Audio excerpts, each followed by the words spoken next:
Oi, a todos os alunos que hoje estão no terceiro ano, que foram os alunos do segundo ano, eu quero desejar boas-vindas e nessa nossa primeira aula, né, que não é uma aula presencial, uma aula virtual, mas espero que com a vacina, em breve, nós nos encontraremos, né, novamente. Bem, o assunto que nós vamos começar a trabalhar nesse ano letivo é o assunto do capítulo 27, que é sobre estética, né? Essa estética que a gente entende como uma ciência que vai tratar sobre a questão do belo.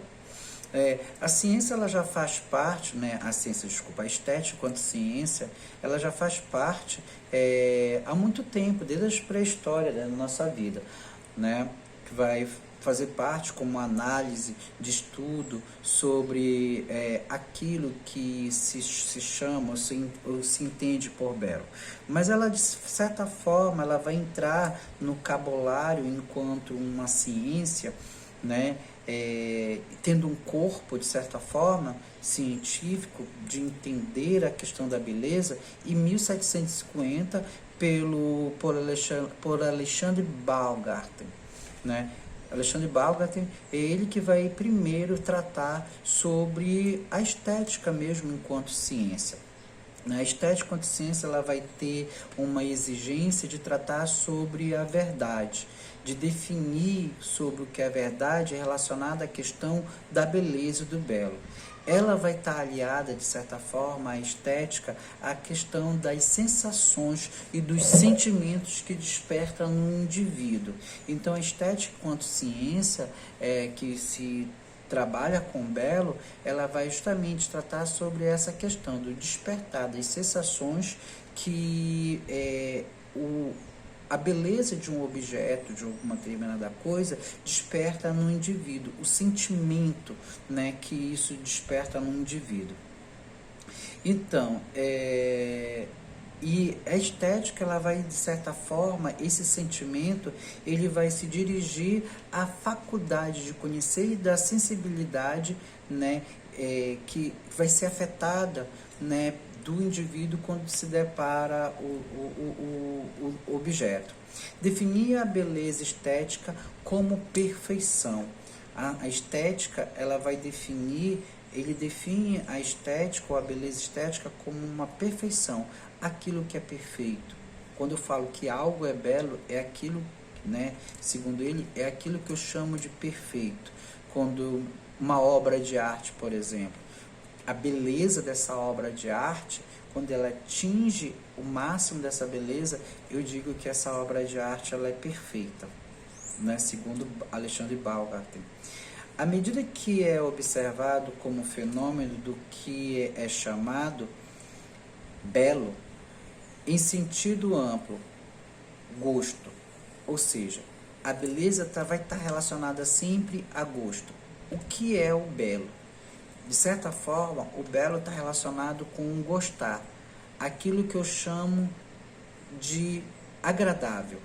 Mais tarde a gente vai ver alguns filósofos que vão tratar sobre isso, especificamente sobre isso.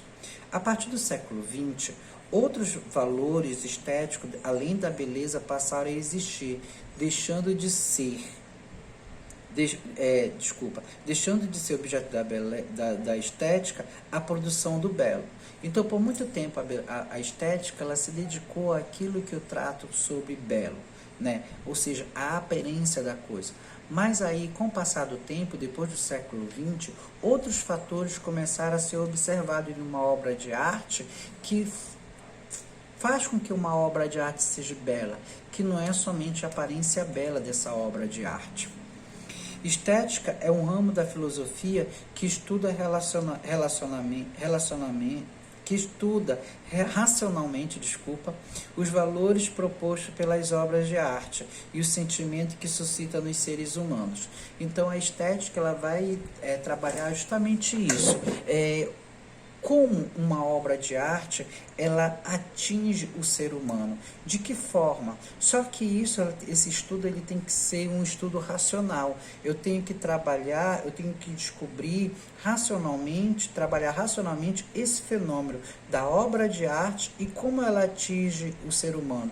Como é que isso acontece, né? É sobre isso que a estética, de certa forma, ela vai tratar. O belo e o feio, e a questão de gosto. O que é a beleza? Ela pode ser objetiva, né? Para Platão, a beleza é a única ideia que resplandece o mundo, reconhece o caráter sensível do belo. Há um belo em si, independente das obras individuais. Quando ele fala um belo em si, Platão ele não está falando sobre o belo enquanto um objeto material, mas ele está falando da ideia de belo em que aquele objeto chega próximo. Eu tenho a ideia do que seja belo. Por exemplo, eu tenho a ideia do que é um belo homem. Então eu tenho o ser homem, o objeto, o homem, e aquele homem que mais se assemelha, ou que mais chega próximo da ideia do que é um belo homem, eu vou dizer, aquilo é um belo homem, né? Porque eu tenho a ideia do que é um belo homem, segundo Platão. Mas aí, Platão ele vai dizer que tal homem ele é belo porque ele chega mais próximo da ideia do que seja a beleza de homem, né? Ou de uma planta, de um vaso, de um animal. Então a beleza, eu tenho a ideia do que seja ela e aquele objeto é o que mais próximo chega dela. E por isso eu vou dizer que aquele objeto é belo. Então, a beleza é a única ideia, tá aí, ele está falando belo, a ideia de belo, que resplandece o mundo, que está além do mundo. Reconhece o caráter sensível do belo. Existe o caráter sensível, que é o objeto, mas esse objeto ele tá de acordo com a ideia do que seja a beleza. Então eu tenho o belo, eu reconheço que uma figura ela é bela, mas à medida que ela chega próximo à ideia do que seja o belo, né? No século XVI até o século XVIII, Locke e Hume eles vão relativizar a beleza, que não é uma qualidade das coisas, mas só o sentimento de quem as contempla. Então, segundo eles, a beleza eles vão relativizar. A beleza não está somente no objeto em si, mas a beleza está também, segundo Hume e Locke, no indivíduo, né, que vai observar esse objeto, né? E eles começam a relativizar, eles vão dizer isso, né? Relativizar. Não é o objeto que é o belo, mas o belo está no indivíduo que está deparando com ele, né? É a beleza. O belo não está no objeto, mas nas condições de recepção do sujeito. Aí vem um outro autor que, de certa forma, concorda com o Hume e com o Locke, que é Immanuel Kant, que vai dizer o seguinte: o belo, aquilo que agrada universalmente, ainda que não possa se justificar intelectualmente. Então, para ele, o belo é uma ocasião de prazer cuja causa reside no sujeito. Ou seja, ele vai... Aquilo quase que o Locke e o Hume disse, que o belo não depende do objeto, mas depende do sujeito, Kant vai concordar com eles e vai dizer mais, que aquilo que que o objeto causa no sujeito é o prazer, é o agrado. Então, quando me deparo com algo que me agrada, que me causa esse prazer, eu vou dizer que aquilo é belo. Então, belo, eu posso dizer que é o prazer que o objeto desperta em mim, e quando eu sinto esse prazer causado por esse objeto, eu vou dizer que aquele objeto ele é belo, porque ele despertou em mim aquele prazer. Então, por eu ter sentido aquele prazer, quando eu vi aquele objeto para mim vai ser belo. Assim, quando eu vejo uma obra de arte e que aquela obra de arte ela desperta em mim aquele prazer, então eu vou dizer que aquela obra de arte é bela. E ainda vai dizer mais o seguinte: o belo é uma qualidade que atribuímos ao objeto para exprimir certo estado de nossa subjetividade. Isso quer dizer o quê? Que o belo ele é subjetivo. Ou seja, Ao mesmo tempo que eu posso dizer que um objeto ele é belo, outra pessoa vai dizer que ele não é belo. Ou seja, o belo depende do agrado que eu sinto. Ou seja, o agrado que eu sinto por um objeto não vai ser o mesmo agrado que uma outra pessoa vai sentir, porque ele seria subjetivo. O belo ele é subjetivo. Então, eu posso dizer que o gosto também é subjetivo. O que me agrada necessariamente não vai agradar uma outra pessoa. Não tem que agradar necessariamente uma outra pessoa. Então, ele vai introduzir o conceito de história ao estudo do belo. E a partir do século XIX, a beleza muda de face, de aspecto. Através dos tempos, seria um devir, e na arte esta mudança se dá pela cultura e pela visão de mundos. Podemos distinguir duas formas de representar o belo. Então eu tenho o assunto eu tenho o belo, eu posso dizer que esse belo, ele varia com o tempo. Ou seja, o que ele quer dizer aqui nisso? Que a partir do século XIX se percebe que o belo, século XIX, 1800, o belo, ele necessariamente varia de acordo com aquilo que a cultura e os costumes acham de que seja belo. O que hoje eu posso dizer que é belo, amanhã pode não ser. Bora pegar, por exemplo, um ritmo de uma música.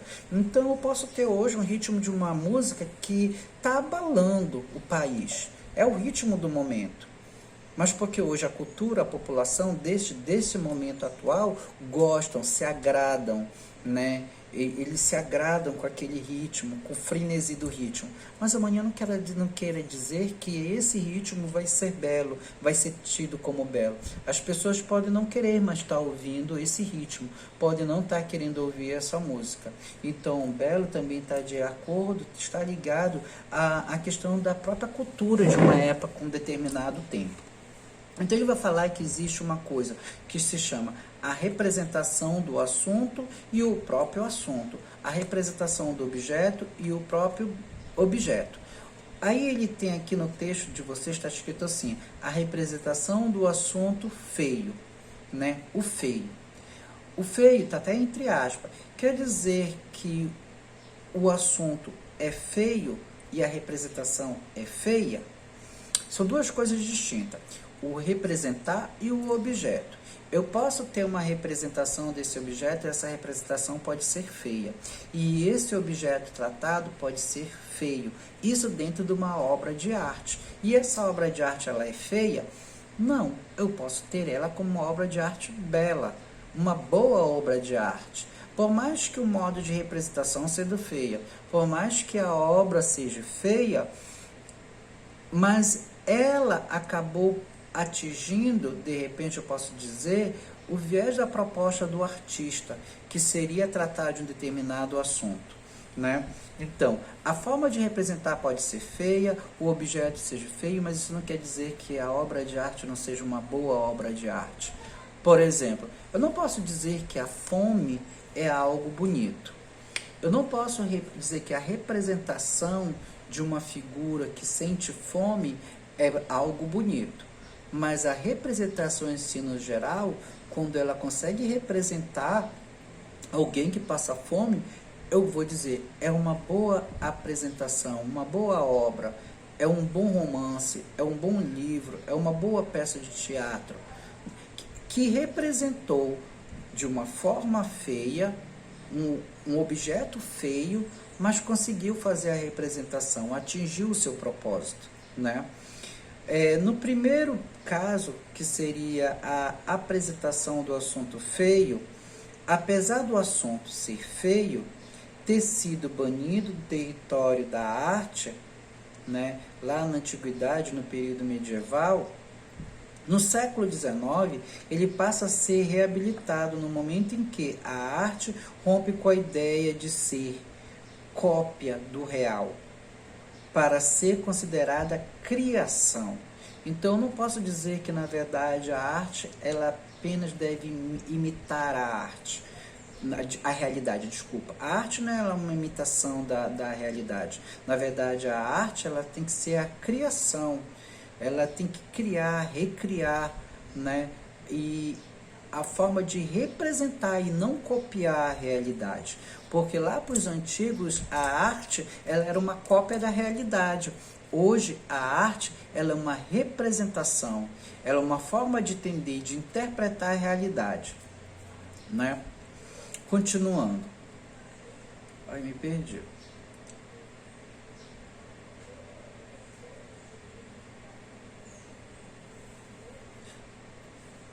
No segundo, já no segundo, né, quando a gente vai falar sobre e a forma de representar feia, no segundo o problema do belo e o do feio foi deslocado do assunto para o modo de representação. Só haverá obras feias se forem mal feitas, que não corresponde à sua proposta. Ou seja, quando eu falo em uma obra feia ou uma obra ruim, é quando ela não consegue, de certa forma, tratar sobre a proposta que ela se propôs, né, do trabalho, do autor de um livro, ou de um técnico de teatro, ou de um escultor. Então, quando ela não coloca isso, quando ela não faz isso, quando ela não atinge essa proposta dela, eu vou dizer que a obra de arte dela foi ruim, foi feia, não foi boa. Né? Gosto e a subjetividade. Eu não posso dizer, eu não posso pegar o meu gosto e ter ele como parâmetro para dizer que algo é belo. Eu não posso dizer, eu não posso pegar o meu gosto e dizer, o cantor tal é um bom cantor a partir apenas do meu gosto, porque eu vou levar a minha subjetividade como parâmetro para dizer que algo é bom, algo é belo. E isso acaba criando preconceito, porque na verdade eu, enquanto sujeito, quando eu vou me deparar com uma obra de arte, por mais que eu não ache ela bela, eu tenho que trabalhar, ser crítico dela, avaliando a finalidade e se os propósitos da obra foram atingidos, né? O gosto não é uma preferência arbitrária de nossa subjetividade. Quando é entendido dessa forma, o sujeito passa a ser a medida absoluta de tudo, dando margem a dogmatismo e ao preconceito. Então, eu usar o meu gosto, que é subjetivo, para poder avaliar uma obra de arte e dizer que a obra de arte não presta, isso eu não acerto, é errado. Eu posso, no máximo, dizer, essa obra de arte ela não me agrada muito, mas ela consegue atingir os propósitos colocados pelo artista. Mas eu não posso jamais dizer, a partir do meu gosto, dela não me agradar, que ela seja uma péssima obra de arte, que não é uma obra de arte boa. A recepção estética. A experiência estética é a da presença, tanto do objeto como do sujeito que o percebe, onde não há nenhum argumento racional que possa convencer de que o objeto seja belo.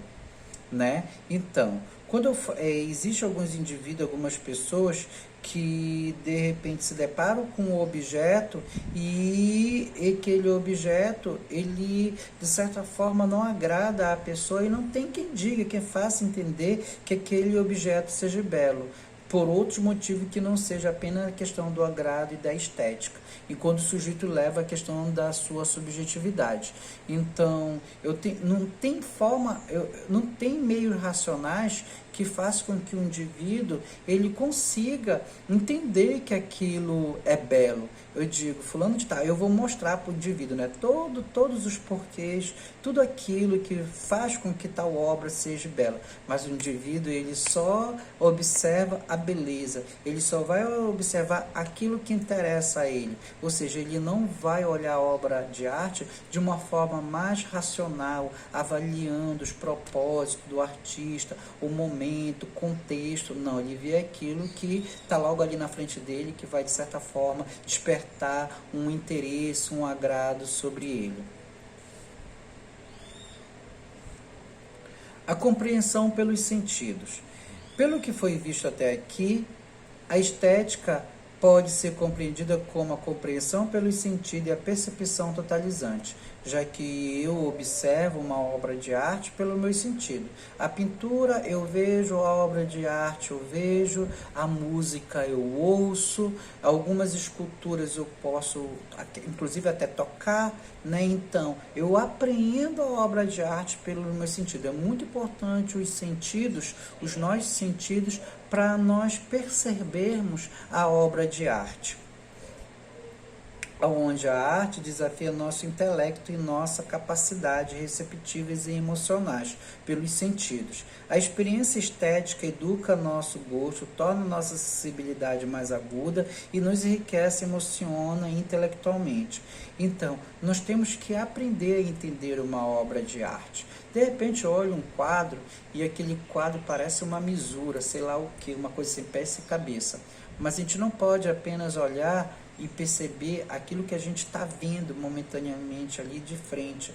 Nós temos que olhar aquela obra de uma maneira mais totalizante, olhar além do material e da beleza estética, né, do aparente daquilo que a gente vê, a mensagem, o propósito, qual a finalidade, o que o artista quer atingir com aquela obra. Todos esses são fatores que devem ser levados em consideração, né, a uma obra de arte. Van Gogh.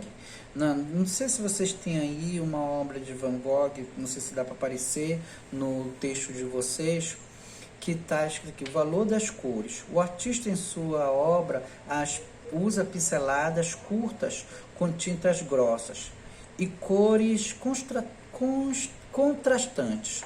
Pintou imagens de sua memória quando criança, como uma torre da igreja, como a torre da igreja.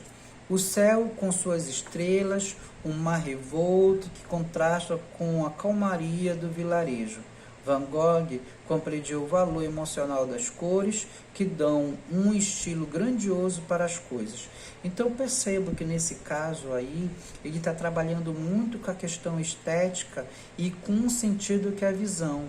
E as cores, ele utiliza as cores como ou o jogo de cores como uma maneira de representar emoções dele do passado, né? Ele vai utilizar as cores para trazer, tentar trazer, né, memórias, rememorar memórias de uma época de criança, e ele vai utilizar para isso as cores.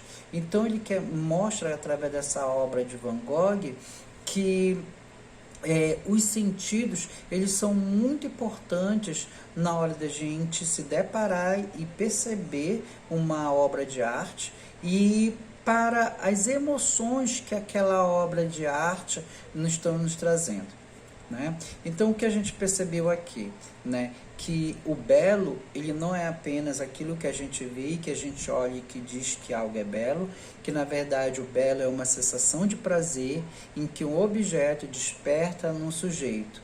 Como disse Hume e Locke, em alguns momentos eu posso dizer que o belo é relativo, né? Segundo eles, já que o belo está relacionado ao objeto, e quando eu me deparo ao objeto eu digo que é belo. Já Kant vai dizer que não é somente relativo, que na verdade o belo é algo subjetivo, que diz respeito ao sujeito. Então a beleza não está no objeto, e sim no sujeito. Já Platão vai dizer que o belo é uma sensação, não é uma sensação, não é o prazer e nem está no objeto. Que o belo, na verdade, ele é uma ideia, e a gente diz quando o objeto é belo, quando aquele objeto mais próximo chega da ideia de que se tem que ir belo.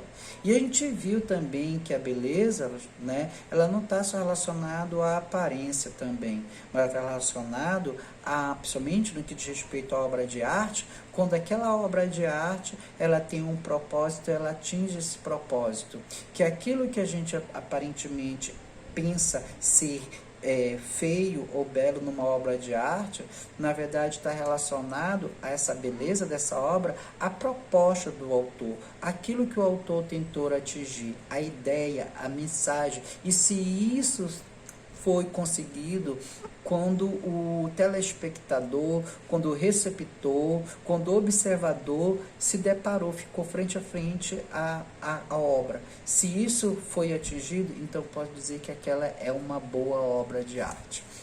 Então, como diz aquele ditado popular, o belo nada mais nada menos depende do olhar de quem olha. Então o belo ele é relativo, né? Depende do olhar de quem se depara com o sujeito. Espero que eu tenha passado, né? Tenha me feito compreendido que é tão ruim a gente não estar presente, né, para poder tirar dúvidas, as coisas parecidas, mas qualquer coisa nós estamos por aqui. Muito obrigado pela atenção.